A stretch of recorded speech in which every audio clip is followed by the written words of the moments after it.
Tunaendelea na maongezi yetu ya kila wiki. Najitahidi kila wiki niwe na zungumza kuhusiana na masuala mazima ya forex na niende deep kidogo, nichambue vitu vingi ili watu waweze kunielewa. Ukianalyze pair moja pekee, kumbuka unaweza ukawa unaona nusu ya market. Na smart money hawaangalii forex tu, wanaangalia dunia nzima ya financial market. Leo ndugu zangu, nitakuonyesheni jinsi dola, gold, oil, stocks na bondi zinavyoongea lugha moja. Kwa nisikilize kwa makini ili uweze kupata knowledge. Karibu sana kwenye Evo Forex Podcast, ambapo tunajifunza forex beyond the candles. Leo tunaenda kuzungumza kitu kimoja kinaitwa intermarket analysis. Ni moja ya vitu ambavyo trader anatakiwa avifahamu. Sasa hii ni concept ambayo inaweza kukubadilisha kabisa namna unavyoiona market. Sorry, nataka niongee completely. Nimeona mfupa. Sorry, ngoja ninywe maji kabisa. Tuendelee. Sababu kubwa ni kwa sababu market hazipo peke yake. Yani zinategemeana, zimeunganishwa.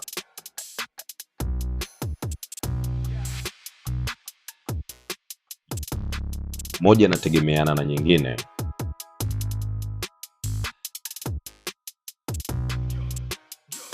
Sasa swali linakuja, intermarket analysis ni nini?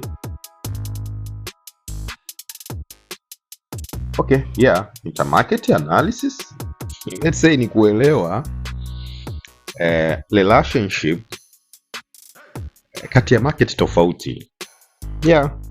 Sounds good. Mfano, dola inaweza kuathiri gold, lakini pia oil inaweza kuathiri, mfano pair kama CAD, Canadian dollar. Mfano mwingine labda bond yield zinaweza kuathiri currencies. Kwa hiyo hawa smart money wanaangalia, kuna kitu kinaitwa correlations, hizi kupata confirmation ya direction fulani. Sasa kuna tunasema ni 4 major markets. Kuna groups kubwa 4, ambayo ya kwanza ni bond na interest rates. Bond na interest rates zina nguvu sana kwenye market. Mfano kama Fed ikibadilisha ile rates, kila market inaweza kubadilika. Then ya pili ni commodity market.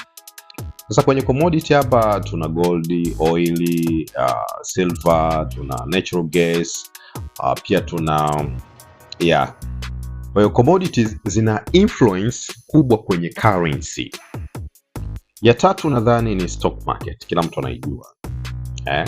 Mfano wa stock market ambazo tunazifahamu ni kuna Dow Jones, kuna Nasdaq na kuna Nikkei. Kwa stock market zenyewe zinaonyesha investors confidence. 4 ni currency. Kwa hizi ndio 4 major markets. Kwenye currency ya 4 ni ndio tunasema sasa forex market na react kutokana na interest rates, labda commodities, global economy. Sasa nataka tuje tuzungumzie uhusiano. Tuanze na uhusiano baina ya dola na commodities. Dola maana yake nazungumzia ile currency ya dola ya USD. Kwa lugha nyingine ya kwa symbol wanaita USDX, dollar index.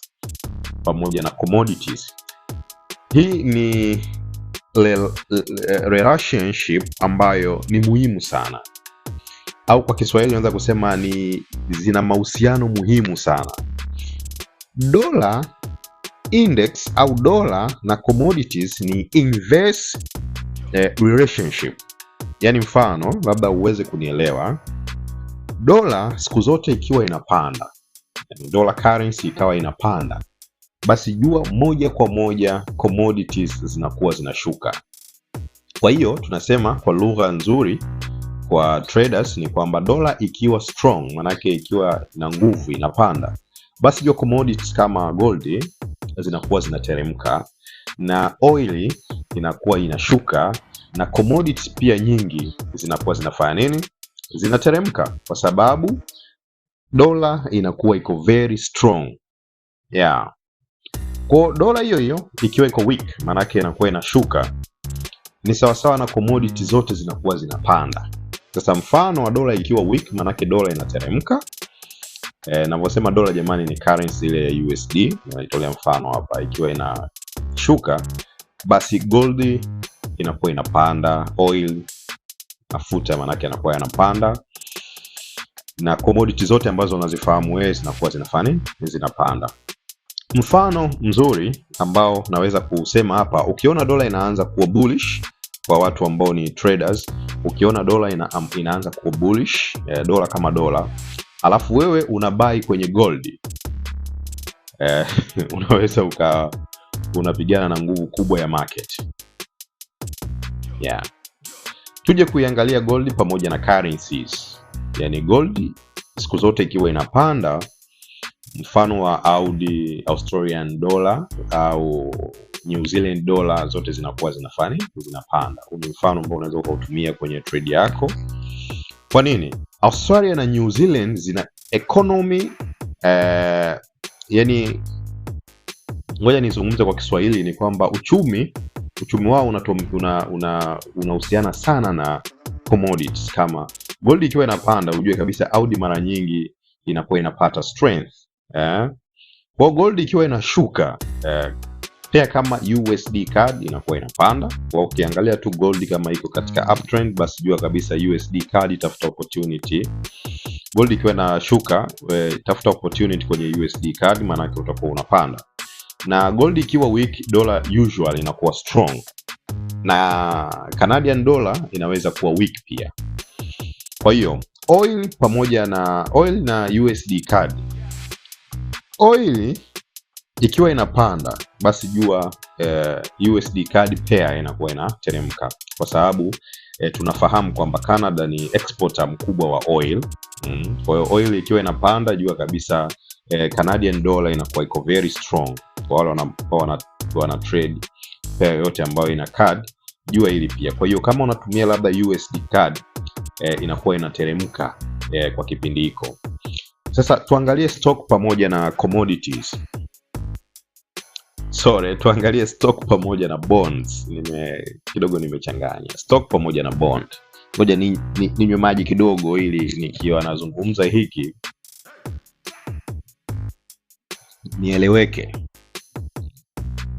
Kwa investors wanakuwa na confidence sana ikiwa bond inapanda na stock zinapanda. Kwa kuna kitu kinaitwa bond yield. Kuna muda nitatulia nije kuzungumzia bond yield ni kitu gani, na bond pia nizungumza ni kitu gani. Bond yield ikiwa inapanda, commodities zote zinakuwa zinateremka.